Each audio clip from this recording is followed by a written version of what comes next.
Perseteruan antara Donald Trump dengan Harvard University itu bukan sekedar perseteruan domestik antara negara dengan institusi pendidikannya.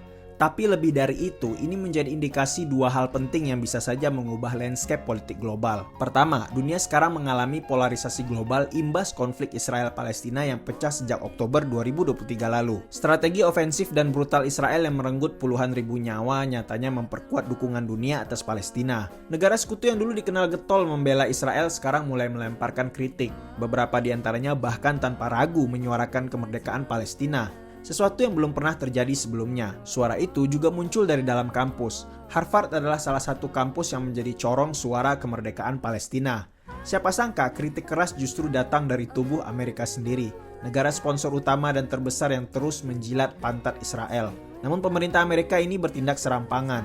Fanatisme para politisi penjilat Zionis ini bikin otak mereka itu kopong.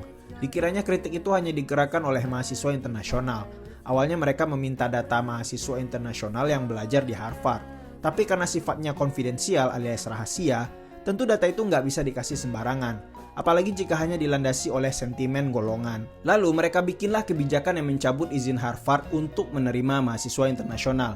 Yang mana ini tidak hanya berdampak pada mereka yang memang mendukung Palestina, tapi juga mahasiswa-mahasiswa yang mungkin saja tidak peduli sama sekali dengan konflik tersebut.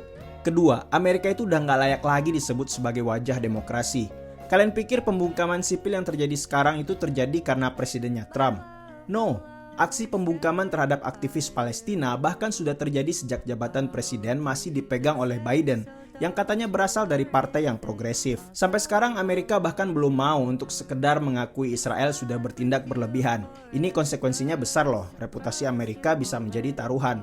Komunitas internasional punya hak untuk menolak kalau digurui soal demokrasi oleh Amerika.